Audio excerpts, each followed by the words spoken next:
Morning everyone, कैसे आप सब लोग। आई होप आप सबकी पॉलिटिकल साइंस की तैयारी अच्छी चल रही होगी, और अगर अच्छी नहीं चल रही है तो टेंशन मत लो यार, क्योंकि यहाँ पर मैं आपकी हेल्प करने वाली हूँ कि 2026 बोर्ड एग्जाम्स में पॉलिटिकल साइंस के कौन कौन से क्वेश्चंस और कहाँ से क्वेश्चंस आपको देखने को मिल सकते हैं। तो ये जो प्रिडिक्शन है, ऐसा नहीं है कि कोई मैं बाबा बाबा हूं जो मैं प्रिडिक्ट कर रही हूँ, नहीं यार। ये जो पिछले 5 इयर्स 3 इयर्स के जो पेपर्स आए हैं उनको मैंने अच्छे से एनालाइज किया है और समझा है कि किस तरीके के क्वेश्चंस आपके एग्जाम में आ सकते हैं, और किस चैप्टर में से 6 मार्कर आ सकते हैं, किस चैप्टर में से 4 मार्कर, 2 मार्कर, एमसीक्यूज। तो वो पूरा एनालाइज करने के बाद यहाँ पे मैं ये आपके लिए वीडियो बना रही हूँ। सो प्लीज एंड तक देखना, ज्यादा लंबी वीडियो रखने का मेरा कोई मोटिव नहीं है। तो I will try to keep it as crisp as possible, because अब आपके पास टाइम बिल्कुल भी नहीं है। सो स्टार्ट करते हैं आज की वीडियो। तो देखो यार, तुम सभी को पता है ये आपका ऑफिशियल सिलेबस है, आपको पता है कि आपके 6 मार्कर वाले चैप्टर्स कौन कौन से हैं, है ना। तो मोस्टली 6 मार्कर वाले ही चैप्टर है आपकी कंटेम्प्रेरी वर्ल्ड पॉलिटिक्स में। एक चैप्टर है ग्लोबलाइजेशन वाला, ठीक है। Part B politics of India since independence में एक 6 मार्क वाला क्वेश्चन चैप्टर है। Era of one party dominance है 4 मार्क्स का। Politics of plan development 2 marks का है। इंडिया एक्सटर्नल रिलेशन 6 मार्क्स का। Challenges to restoration 4, crisis democratic 4, regional aspiration 6 और recent developments in Indian politics 8 marks का है। तो यहाँ पर अब 6 मार्क्स के क्वेश्चंस आपको दिखाई दे रहे होंगे कि कुछ ही लिमिटेड चैप्टर्स में से यहाँ पे आपको देखे जा सकते हैं, बिकॉज कुछ चैप्टर्स तो है ही 4 मार्क्स के, तो वहां पे तो 6 मार्क्स का चैप्टर 6 मार्क्स का जो क्वेश्चन है वो बन ही नहीं सकता है। समझ रहे हो मेरे बात। तो मैम 6 मार्कर के क्वेश्चंस किस किस में से नहीं आएंगे, era of one party dominance में से नहीं आएगा, ठीक है। वहीं पर आप यहाँ पे देख रहे हो पॉलिटिक्स ऑफ प्लान डेवलपमेंट में से नहीं आएगा, चैलेंजेस टू एंड रिस्टोरेशन में से नहीं आएगा, क्राइसिस ऑफ डेमोक्रेटिक ऑर्डर में से नहीं आएगा, ठीक है। और वहां पे रहा बात ग्लोबलाइजेशन, वहां से नहीं आएगा। बाकी सब में से 6 मार्कर क्वेश्चन जो है आपके बन सकते हैं। फिर भी सबसे ज्यादा कहाँ से बनते हैं वो भी मैं आपको यहाँ पे बताने वाली हूँ। तो यहाँ पर बच्चे मैंने आपको एड ऑन कर दिया है कि कहाँ पे कौन सा चीज जो है ज्यादा रहती है। तो अगर आप जब भी पढ़ो, अपने चैप्टर्स को रिवाइज करो, तो ये टेबल जरूर खोल लेना और इसके बेसिस पर आप अपने चैप्टर्स को रिवाइज कर सकते हो। जैसे अगर मैं बात करूं तो हमारा एंड ऑफ बाइपोलैरिटी चैप्टर, यहाँ पे एमसीक्यूज बच्चे क्या पैटर्न रहता है। यूजली तो इस चैप्टर में से एक 6 मार्क का क्वेश्चन डायरेक्ट दे देते हैं, क्योंकि इसकी 6 मार्कर ही वेटेज है। तो एक क्वेश्चन दे दिया, फिर इस चैप्टर में से कुछ नहीं आता। या फिर कॉम्बिनेशन क्या रहता है कि आपका जो है एक 4 मार्क्स का क्वेश्चन दे दिया और 2 एमसीक्यूज दे दिए, तो आपके 6 मार्क्स बन गए। तो यहाँ पे 2 मार्कर क्वेश्चन बहुत रेयरली पूछा जाता है। वही बात रही कंटेम्प्रेरी सेंटर्स ऑफ पावर की। तो यहाँ पे बच्चे क्या होता है, जो 4 मार्क का क्वेश्चन है वो मोस्टली पूछा जाता है, यहाँ से 4 मार्क का क्वेश्चन ज्यादातर पूछा जा रहा है कंटेम्प्रेरी सेंटर्स ऑफ पावर से। बट 6 मार्क का क्वेश्चन भी, अभी आप सैंपल पेपर देख रहे हो तो वहां से 6 मार्क का क्वेश्चन यहाँ से पूछा गया है, क्योंकि ये पूछ लिया गया कि एशियान को as an alternative centre of power बताओ, ईयू को as an alternative centre of power बताओ। बट अगर आप पिछले पेपर उठा के देखोगे तो मोस्टली यहाँ से 4 मार्क का क्वेश्चन जो है पूछा जाता था, है ना। एमसीक्यूज पूछे जाते हैं, अगर आपसे यहाँ पे 4 मार्कर ये पूछा जा रहा है तो यहाँ पे 2 एमसीक्यू पूछ लिए, या फिर अगर 4 मार्क्स ये पूछे जा रहे हैं तो आपका यहाँ पे एक समटाइम 2 मार्क्स का क्वेश्चन पूछ लिया, और अगर 6 मार्क का पूछ लिया गया तो फिर आपका एक 6 मार्क का ही हो जाएगा। वहीं पर कंटेम्प्रेरी साउथ एशिया में अगर आप चलोगे तो मोस्टली बच्चे इसमें स्मॉल क्वेश्चन आते हैं, 6 मार्क का क्वेश्चन बहुत रेयर है। तो इसमें मोस्टली पैटर्न क्या रहता है, 2 मार्क्स का क्वेश्चन तो पूछा जाता है, इसमें से 2 मार्क का क्वेश्चन आता है और एमसीक्यूज भी ज्यादा से ज्यादा आते हैं। 4 मार्कर और 6 मार्कर कम से कम आता है यहाँ पे, ठीक है। इंटरनेशनल ऑर्गेनाइजेशन में बच्चे एमसीक्यूज हमेशा आते हैं, फ्रीक्वेंट। सिक्योरिटी में से एमसीक्यू, एनवायरमेंट में से एमसीक्यू, इनमें से एमसीक्यूज बहुत ज्यादा आ रहे हैं। तो इन चैप्टर्स को थोड़ा डिटेल में मतलब एक एक लाइन पढ़ लेना, बिकॉज एमसीक्यूज ज्यादा आ रहे हैं इनमें से, है ना। इवन 2 मार्क का क्वेश्चन भी आते हैं। तो मतलब यहाँ पर जिन चैप्टर में एमसीक्यूज और 2 मार्क का क्वेश्चन आते हैं ना, उनमें से आपको थोड़ा सा डिटेल में पढ़ने पड़ जाते हैं वो चैप्टर, क्योंकि आप बड़े बड़े आंसर्स तो लिख लेते हो, बट जो आपके एमसीक्यूज करने में आपको दिक्कत हो जाती है ना। यहाँ पे 4 मार्कर बहुत रेयर आ रहा है। अगर मैं बात करूँ यहाँ पे इंटरनेशनल ऑर्गेनाइजेशन से 6 मार्कर भी बहुत रेयर है ना। वहीं पर सिक्योरिटी में से भी 4 मार्कर कभी कभी आ रहा है, 6 मार्कर रेयर है, ये भी रेयर है। तो मतलब यहाँ तक आपको 4 मार्कर तक ही की जर्नी आपको मोस्टली दिखाई दे रही है। 6 मार्कर आपका सबसे ज्यादा एंड ऑफ बाइपोलैरिटी और कंटेम्प्रेरी सेंटर्स ऑफ पावर में से आपका आएगा, अगर 6 मार्क का क्वेश्चन आपको देखने को मिलता है ना। वहीं पर अगर मैं बात करूं ग्लोबलाइजेशन की, तो यहाँ पे एक 4 मार्कर ही आता है। तो 4 मार्कर यहाँ पे क्या हो जाता है, 6 मार्कर तो यहाँ पे आएगा ही नहीं, है ना। समटाइम्स हटा दो, यहाँ पे 6 मार्कर नहीं आएगा, मोस्टली 4 मार्कर ही आएगा बच्चे, सिर्फ और सिर्फ 4 मार्कर आएगा।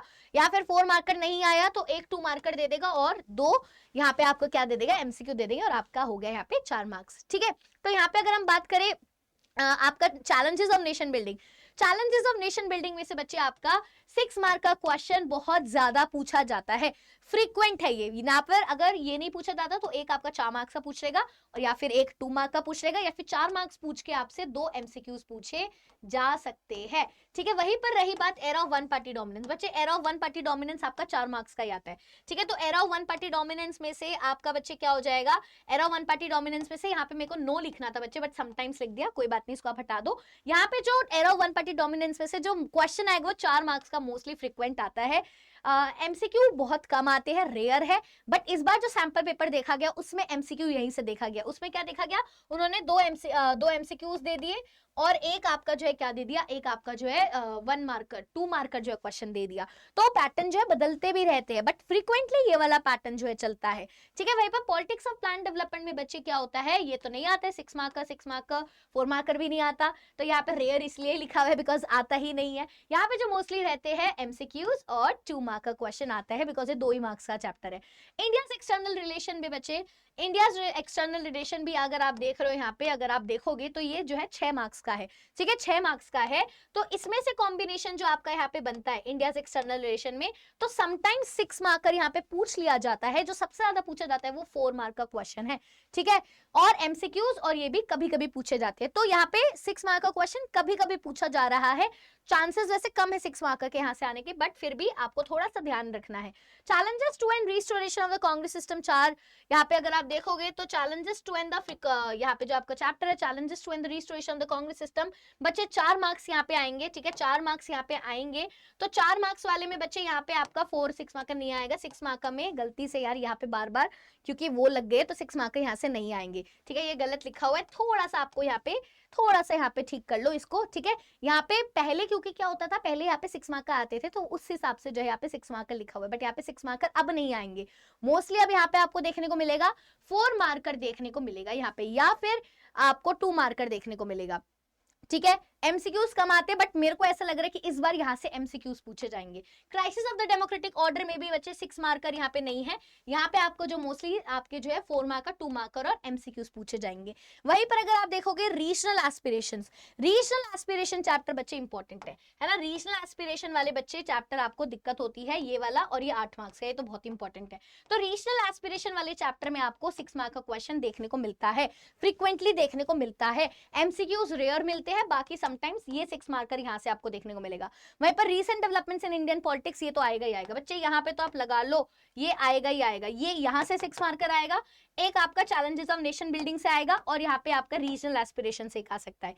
ठीक है, 6 मार्कर इन चैप्टर्स में से आएंगे। अब 6 मार्कर कौन कौन से चैप्टर्स आ सकते हैं, ठीक है, 6 मार्कर चैप्टर बच्चे कौन कौन से आ सकते हैं, जो कि यहाँ पे आप देखोगे तो मोस्टली अगर आप देखोगे तो एंड ऑफ बाइपोलैरिटी में से 6 मार्कर आएगा। ठीक है, एंड ऑफ बाइपोलैरिटी में से 6 मार्कर आपका आएगा, चैलेंजेस ऑफ नेशन बिल्डिंग से आएगा, recent developments in Indian politics से आएगा, रीजनल एस्पिरेशन से आएगा।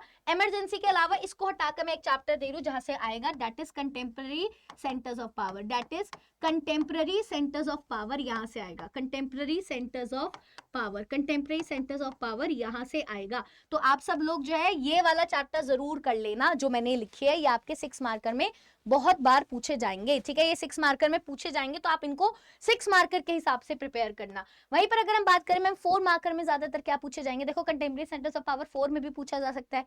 ठीक है, ग्लोबलाइजेशन तो है ही 4 मार्क्स का, तो ये पूछा जा सकता है। Era of one party dominance में से 4 पूछा जा सकता है, इंडिया से एक्सटर्नल रिलेशन से भी पूछा जा सकता है, और नेशन बिल्डिंग से कभी कभी जो है 4 मार्क का क्वेश्चन आपका पूछा जा सकता है।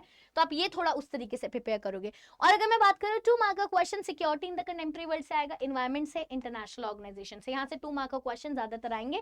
ग्लोबलाइजेशन में से अगर आया तो डेफिनेशन वगैरह आ सकता है, ग्लोबलाइजेशन का डेफिनेशन, उसका पॉजिटिव इंपैक्ट, नेगेटिव इंपैक्ट, उसका कैरेक्टरिस्टिक्स, उसके कॉजेस, वो पूछे जा सकते हैं। कंटेम्पररी साउथ एशिया से इंपॉर्टेंट है बच्चे, यहाँ से तो 2 मार्क का क्वेश्चन आपको जरूर देखने को मिलेगा। आपने मोस्टली पीवाईक्यूज देखा होगा तो देखने को मिले। वहीं पर एमसीक्यू ज्यादा कहां से आते हैं, तो बच्चे एमसीक्यू ज्यादा आपके जो है एशियान से पूछ लेता है, यूएन से पूछ लेता है, इंटरनेशनल ऑर्गेनाइजेशन से। Security concepts, balance of power क्या है, अलायंसेस क्या है, डेटरेंस क्या है, है ना, traditional security, non traditional security, human security, global security, यहाँ से कॉन्सेप्ट्स बनते हैं। एनवायरमेंट में से क्योटो प्रोटोकॉल, एजेंडा 21, है ना, यहाँ से ज्यादातर एमसीक्यूज बनते हैं। कोल्ड वॉर में से इवेंट्स की क्रोनोलॉजी पूछ ली जाती है, कोल्ड वॉर में, एंड ऑफ बायपोलैरिटी में, है ना, कि क्या हुआ फिर क्या हुआ फिर क्या हुआ। इंडियन पॉलिटिक्स में थोड़े फैक्चुअल क्वेश्चंस पूछ ले जाते हैं कि ये पॉलिटिकल पार्टी है, इसके फाउंडर कौन है ना, लीडर्स को आपस में मैच करो। तो इंडियन पॉलिटिक्स में से थोड़े फैक्चुअल क्वेश्चंस आपको करने हैं, मतलब थोड़ा सा डिटेल में आपको इंडियन पॉलिटिक्स में पढ़ने हैं, बिकॉज एमसीक्यूज पूछी जाएंगी। अब गाइज यहाँ पे बहुत इंपॉर्टेंट चीजें मैं बता देती हूँ कि तैयारी करनी है तो कहाँ से करनी है। तो बच्चे यहाँ पे आपको ह्यूमैनिटीज अड्डा चैनल, यही वाले चैनल पे आपको मेरी 2-3 प्लेलिस्ट है जो फॉलो करनी है। अगर आपने उनको फॉलो कर लिया गाइस तो आपकी सारी चीजें जो है यहाँ पे प्रॉब्लम जो है सॉल्व हो जाएगी। तो यहाँ पे आपको जो मेरी प्लेलिस्ट है ह्यूमैनिटीज अड्डा पे, मैं दिखा देती हूँ कि आपको कौन कौन सी प्लेलिस्ट फॉलो करनी है। ये ह्यूमैनिटीज अड्डा चैनल है गाइस, आप सब लोगों को प्लेलिस्ट में जाना है। प्लेलिस्ट में आप जैसे ही जाओगे तो यहाँ पे आपको मेरी RRR वाली दिखाई दे रही है, इसमें मैंने पूरी इंडियन पॉलिटिक्स रिवाइज कराई है, मैप रिवाइज कराया है और डेट्स रिवाइज कराई है। ये जोश वाली सीरीज में जो है मैंने अपना पूरा वर्ल्ड पॉलिटिक्स रिवाइज कराई है। 360 डिग्री वाली सीरीज में मैंने सारी प्रैक्टिस करवाई है। तो आप इन 3 सीरीज को फॉलो करो, आपकी तैयारी जबरदस्त हो जाएगी। ऑल्सो गाइस ये जो लाइव सेशंस आप देख रहे हो, लाइव सेशंस भी डेली हो रहे हैं। 19th को मेरी पॉलिटिकल साइंस की मैराथन है, 19th मार्च, जस्ट कमिंग मार्च। तो आप सब लोग जरूर आइएगा, सपोर्ट कीजिएगा, पूरा सिलेबस पढ़ाऊंगी मैं यहाँ पे। ऑल्सो बच्चे यहाँ पे आपकी पहली जो फाइनल रैपिड रिविजन लग गई है पॉलिटिकल साइंस की। 23 तारीख को आपका एग्जाम है सुबह 4 बजे। यहाँ पे स्पेशल बात ये क्यों है, क्योंकि बच्चे ये जो रैपिड रिविजन होने वाली है ना, ये कोई नॉर्मल रैपिड रिवीजन नहीं है। यहाँ पे आप देख सकते हो इस तरीके के मैंने जो पूरे लास्ट मिनट रिवीजन नोट्स बनाए हैं, जिसको हम 2 घंटे में पढ़ने वाले, कंप्लीटली न्यू नोट्स बनाए हैं, जिससे आपको पूरे सारे चैप्टर्स बस एक गो में 2 घंटे में मैं सारे रिवाइज करा दूंगी। तो ये हम सुबह करेंगे 4 बजे 23 मार्च को। तो आपको इस क्लास में जरूर जुड़ना है बच्चे, this is the most important class. सब लोग अलार्म लगा लेंगे अभी से। और ये पॉलिटिकल साइंस की मैराथन में भी आपको जुड़ना है। और गाइज अगर आप सीयूईटी की तैयारी कर रहे हो एंड यू वांट कि आपकी मैक्सिमम तैयारी हो जाए, तो यहाँ पे बच्चे आप लोग मेरे टेलीग्राम चैनल को ज्वाइन कर सकते हो। यहाँ पे आप मेरे से डिटेल्स पूछ सकते हो सीयूईटी बैच से रिलेटेड। ये मेरा टेलीग्राम चैनल, आप इसको ज्वाइन कर लो, सारी पीडीएफ्स एंड ऑल सभी यहाँ पर मिलने वाली है। तो यहाँ पे आप प्लीज स्कैन करके इसको ज्वाइन कर सकते हैं। ऑल्सो अगर आपको सीयूईटी के बैचेस के बारे में जानना है तो आप मुझे यहीं पर जो है मैसेज कर सकते हो, ऑल्सो मेल कर सकते हो, या फिर डायरेक्टली करियर अड्डा ऐप पे जाके प्रतिज्ञा प्लस में इनरोल कर सकते हो और ये वाला डिस्काउंट कूपन यूज कर लेना, बिकॉज इस पे आपको मैक्सिमम डिस्काउंट जो है मिल जाएगा। तो आई होप अब आपको जो थोड़ी सी चीजें पता चल गई होगी कि आपको करना क्या क्या है, किन चैप्टर्स के ऊपर कैसे फोकस करना है, कहाँ पे 6 मार्कर करनी है। अब 6 मार्कर आंसर लिखने में आपको दिक्कत होती है तो उसके ऊपर भी वीडियो मैं बहुत जल्द बनाने वाली हूँ कि आपको 6 मार्कर आंसर्स किस तरीके से लिखने हैं और क्या आपकी जो है स्ट्रैटेजी होनी चाहिए। तो प्लीज इस चैनल को सब्सक्राइब कर लीजिए और मेरे को जो है फॉलो कर लीजिए, बिकॉज यहीं पर पूरी पॉलिटिकल साइंस की तैयारी होने वाली है। सो मिलते हैं अब अपनी लाइव क्लासेस में। See you all over there. Thank you so much, bye bye.